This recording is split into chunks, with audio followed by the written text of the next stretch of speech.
자, 저희 앞으로 한번 이렇게 인사하고 말씀을 듣겠습니다. 매듭 짚고 갑시다.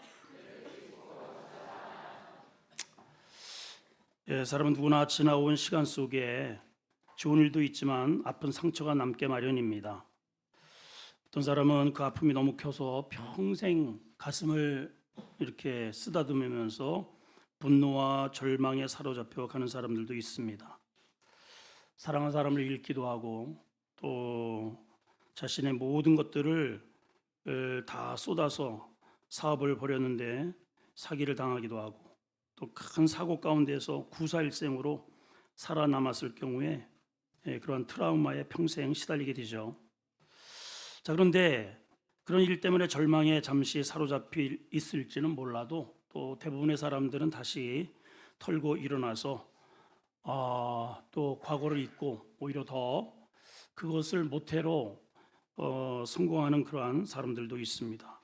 왜냐하면 시간에 매듭이 있다는 거예요. 예, 한번 따라할까요? 시간에 매듭이 있다. 예, 왜 하나님께서 1년, 한 달, 그리고 일주일, 하루라는 그리고 1시간 이러한 그러한 타임을 주셨는가? 매듭을 지으라는 거예요. 매듭. 좋은 것은 좋은 것대로 또 나쁜 것은 나쁜 것대로 그게 계속 매듭을 짓지 않고 흘러내려가면 결국은 삶이 뒤죽박죽 된다는 것이죠.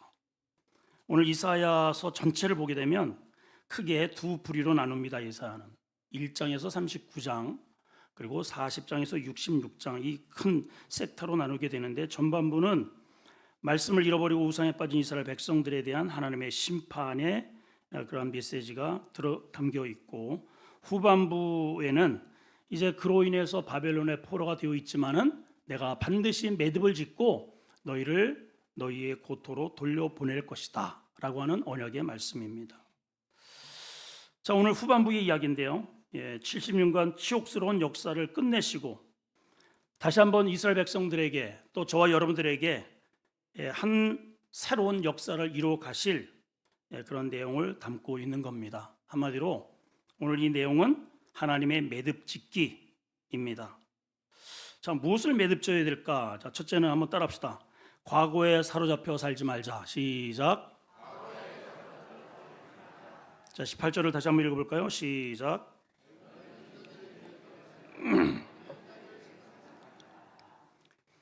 너희는 이전 일 기억하지 말고 옛날 일 생각하지도 마라. 자, 여기에 등장하는 이전 일, 옛날 일이 어떤 일입니까?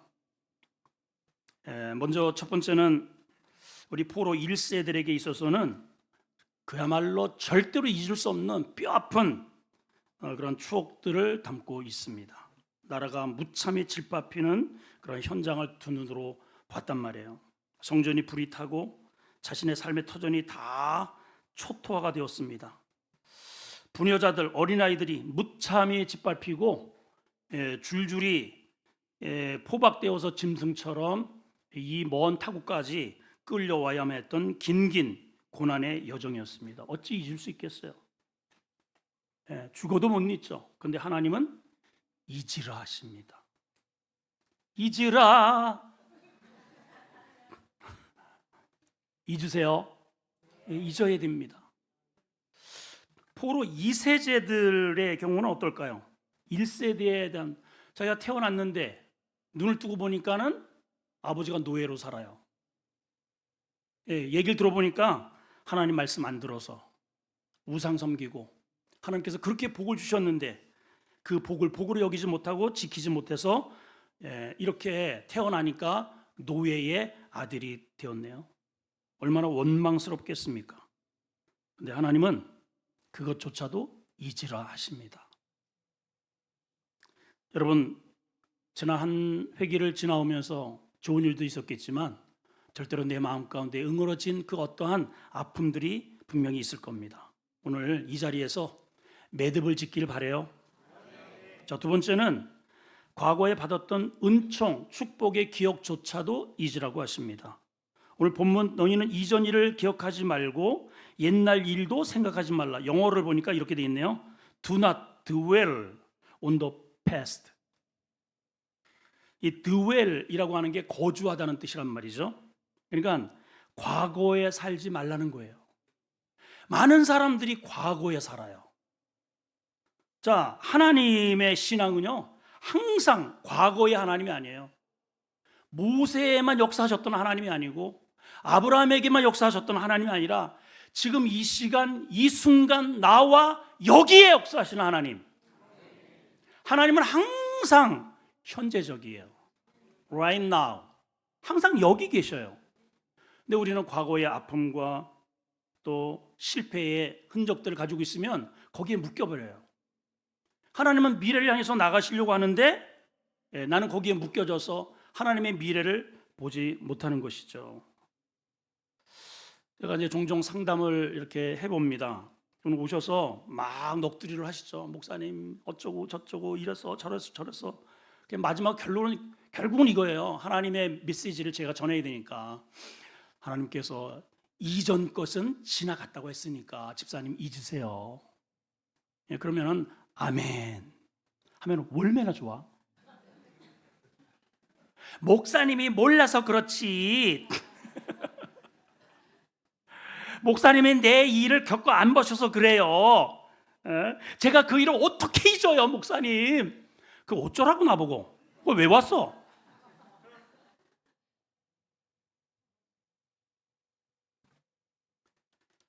여러분 어떻습니까? 지금도 생각만 하면 치가 떨리고 살이 떨리는 그러한 일들 앞에 서 계시진 않나요?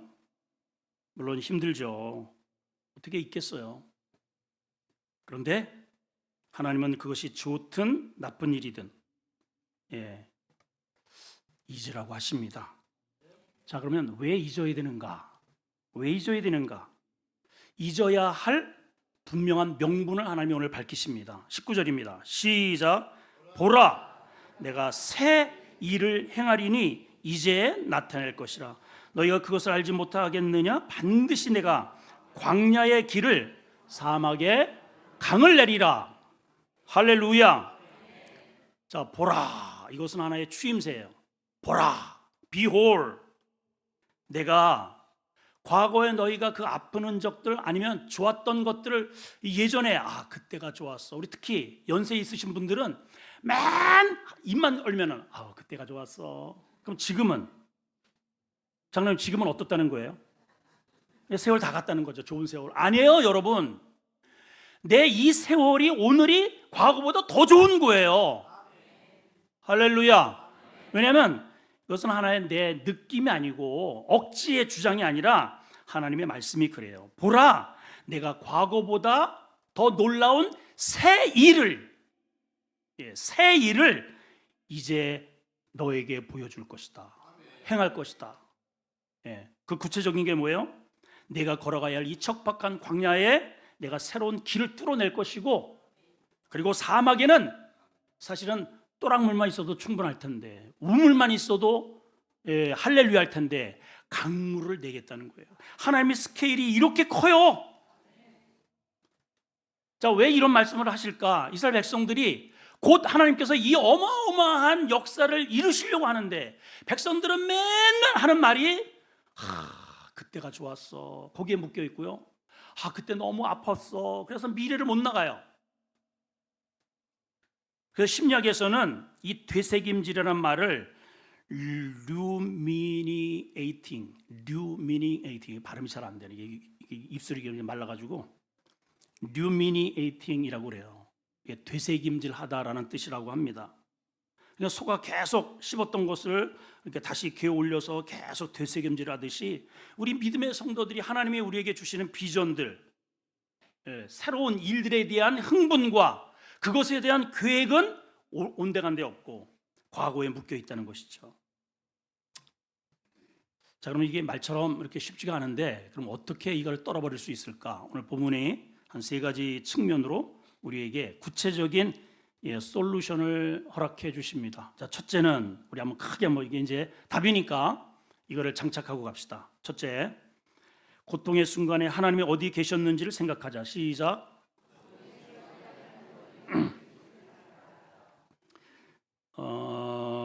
부엉이 우물물하듯이 이렇게 웅얼거리지 말고 좀 똑바로 좀 해봐요. 시작. 고통의 순간에 하나님은 어디 계셨는지를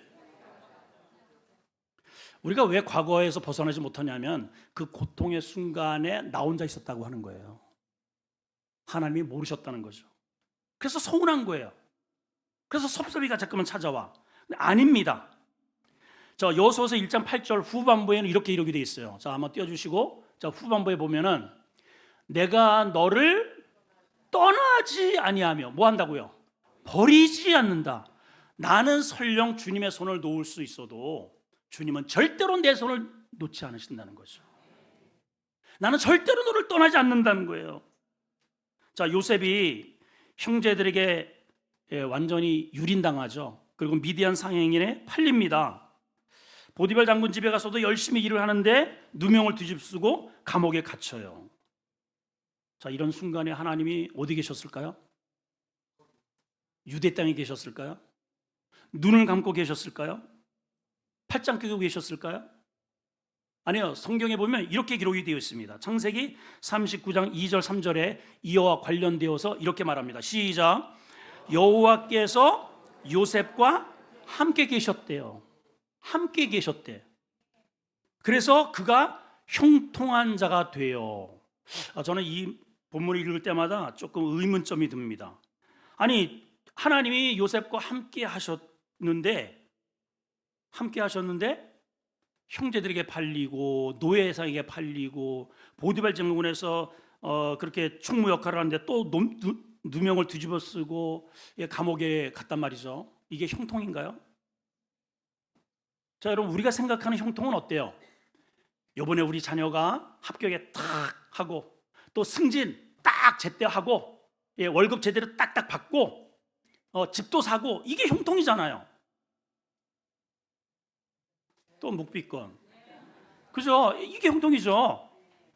할렐루야.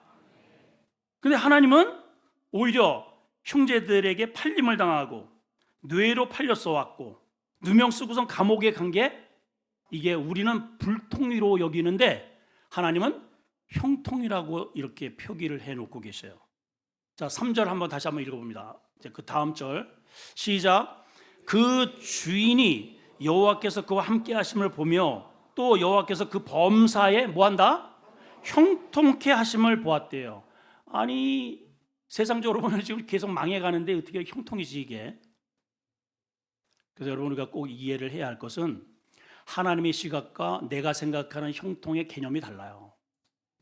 나는 돈 잘 벌고 건강해지고 모든 게 어쨌든 이 상향성을 가지고 이렇게 나가는 것들만 형통으로 봐요, 사실은. 뭔가 이렇게 이게 합격이 안 되고 월급이 깎이고 떨어지고 이러면 이거를 불통으로 본단 말이죠. 사고를 당하고.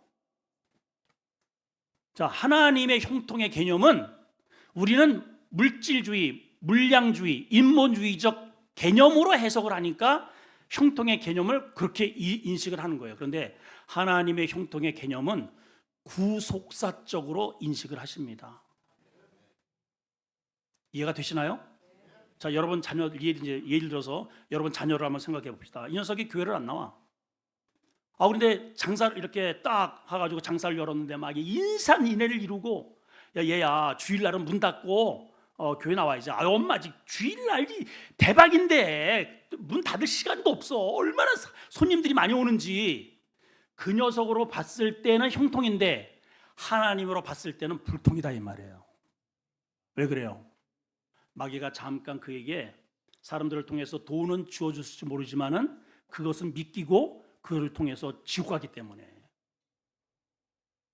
그때로는 하나님께서 그를 구속사로 영원한 복으로 이끌기 위해서 문을 닫게 하셔요. 하나님 믿었더니 이게 잘 안 되네. 이게 아니고 잘 된 거예요. 그게 잘 된 거예요. 사고 난 게 잘 된 거예요. 때로는 망한 게 잘 된 거예요.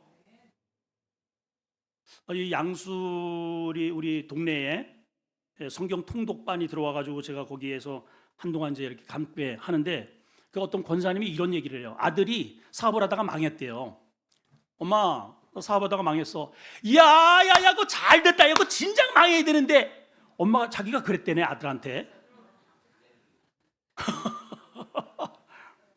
여러분, 이 정도 믿음은 가져야죠. 아, 그래? 야, 우리 교회 때려치자. 하나님이 아니 사업 망했다고? 이렇게 호들갑 떨지 말고, 야, 이 높은 수준을 이해를 좀 해야 할 텐데.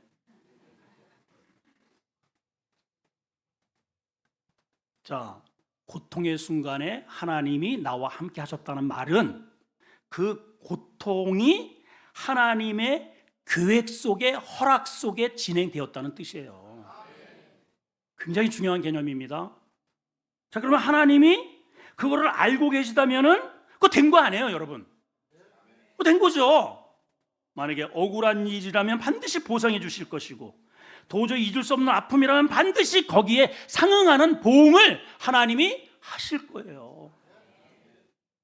이게 믿음이 있는 거죠, 믿음. 두 번째는 이 일로 인해서 내게 임할 주님의 은총을 바라보자는 것입니다. 자, 한번 해봅시다. 시작. 이 일로 인하여, 시작. 이 일로 인하여 내게 임할 주님의 은총, 축복을 바라보면 돼요. 당연히 우리 아버지가 부유하신 하나님이고 능력이 많으신 분인데 자녀에게 어떤 훈련 장소로 보낸다면 이유가 있을 거 아니에요? 이 훈련만 잘 받고 끝나면 그 다음 단계로 승진합니다. 우리 하나님이 가난하신가요? 능력이 없으신가요? 못할 게 없으신 분입니다. 근데 우리가 광야 같은 척박한 그런 고난의 길을 걷는다면 분명히 하나님께서 내게 어떤 계획을 가지고 계시다는 거죠. 자, 어떤 계획인지를 봅시다. 19절 후반부서부터 한번 보시면 시작. 반드시 내가 광야의 길을 사막의 강을 내리라. 장차 들짐승, 읽어요. 시작. 장차 들짐승 곧 시랑이와 및 타조도 나를 존경할 것은 내가 광야의 물을 사막의 강들을 내어 누구를 먹인다? 내 백성 내가 택한 자로 마시게 할 거다. 자, 저를 보십시오. 하나님의 관심은 온통 누구냐? 나예요. 당신의 백성이에요. 하나님이 이 모든 세상을 다 사랑하는 것 같지만 그렇지 않아요. 당신께서 택하신 백성들을 위해서 이 세상을 운영해 가신단 말이죠. 네. 내 백성 내가 택한 자, 여러분이잖아요. 여러분 때문에 사막에는 길을 내고 광야에 강물을 터뜨리겠다는 겁니다. 그 덕분으로 들짐승, 타조, 시랑이가 덩달아 즐거워한다네요. 아니, 짐승들도 춤을 추고 있는데 하나님의 백성인 우리가 인상 쓰고 있으면 되겠습니까? 인상 쓰고 있으면. 옆 사람 좀 봐봐요. 인상 쓰고 있는지 웃고 있는지. 이렇게 제가 설교 하다가 제가 가끔씩 이렇게 흠칫흠칫할 때가 있어요. 인상을 쓰고 저를 쳐다봐요. 뭐라고? 지금 뭐라 헛소리 하고 있는 거야? 막 이런 느낌을 제가 받아가지고 이게 막 가슴이 이렇게 막 움찔움찔할 때가 있습니다. 아니, 여기 타조도 시랑이 들짐승도 이런 즐거움으로 춤을 춘다는데 우리 짐승보다는 나야 되잖아요. 세 번째는요. 우리가 이제 이 말씀은 우리가 자주 우리가 많이 암송도 아마 하실 겁니다. 자, 21절 한번 읽어볼까요? 시작. 이 백성은 내가 나를 위하여 지었나니 나를 찬송하게 하려 함이라. 이게 그냥 요 한 절만 뚝 떨어놓은 게 아니고 앞뒤 문맥에 연결되어서 있는 메시지예요. 너희가 과거에 그런 아픔이 있었고 나라가 망했고 이렇게 노예로 끌려왔고 지금도 노예 생활을 70년의 세월을 이렇게 지내서 야, 내 정체성이 도대체 이것이 뭔가? 하나님 나를 왜 줬지? 내가 무슨 목적으로 내가 사는 것인가? 라고 할지 모르지만은 너희는 내가 줬어. 내가 만들었어. 왜 만들었는 줄 알아? 여기에서 이 바벨론에서 어떻게든지 직장 하나 이렇게 잡아가지고 내 집 마련을 하고 시집장가 가서 어쨌든 남부럽게 사는 게 목적이 아니라 사람들은 다 그것을 목적으로 하잖아요. 어쨌든 시집장가 가서 내 집 마련을 하고 내 아파트에서 좀 여유 있게 사는 거, 그러면 성공이래요. 그거를. 그게 아니고 너를 만든 나의 본래 목적은 뭐냐? 나를 찬송하게 하려 함이라는 거예요. 그러니까 찬송은 노래, 싱어송만 이야기를 하지 않습니다. 하나님께 영광을 돌리는 것. 우리가 성도들과 함께 우리 장로님들과 많은 우리 성도들이 헌금하고 그리고 수선신학원 또 우리 많은 우리 지역의 교회들을 우리가 리모델 하잖아요. 그게 찬송이에요. 그게 찬송.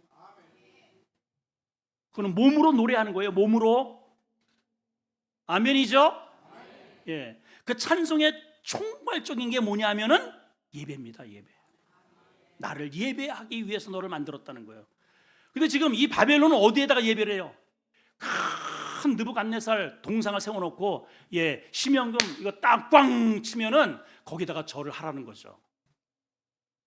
세상 권세 권력 앞에 물질 앞에 이 절을 하라는 겁니다. 근데 내가 그거 하라고 너희를 만든 게 아니다. 너희는 반드시 내가 너희를 만든 목적은 나를 예배하고 찬송하기 위해서 만들었다. 돈 벌다가 돈벌레처럼 밥 안 먹다가 죽을 그런 인생이 아니다. 영광스럽게 전능하신 하나님, 그 하나님께 영광을 돌리기 위해서 내가 너를 지은 거야. 그 찬양을 하기 위해서 모든 것들은 내가 다 서포트 해줄게.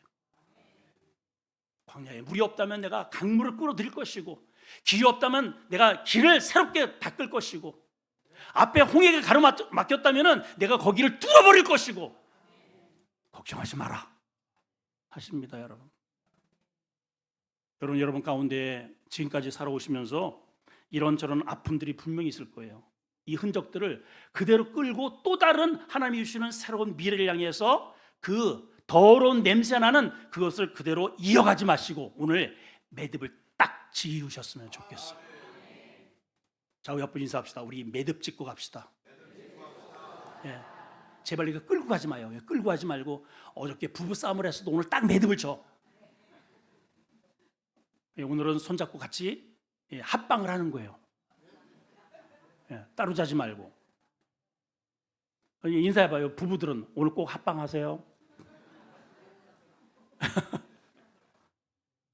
이 매듭 짓는 게 참 중요합니다. 그래서 오늘 마지막 이 주를 보내면서 하나님께서 우리에게 새로운 미래를 계획하고 계시다고 그러잖아요. 그 꿈과 흥분된 마음으로 2026년도를 바라보시고 내게 펼쳐주실 놀라운 하나님이 닦아놓으신 길을 우리가 바라보고 우리에게 풍족한 강물들이 넘실거리는 그 물로 인해서 풍요로워질 또 미래를 바라보시고 여러분 가정과 우리 교회에 하나님의 은총이 가득하기를 축원합니다. 하나님 감사합니다. 여기까지 인도하셨습니다. 우리에게 지나고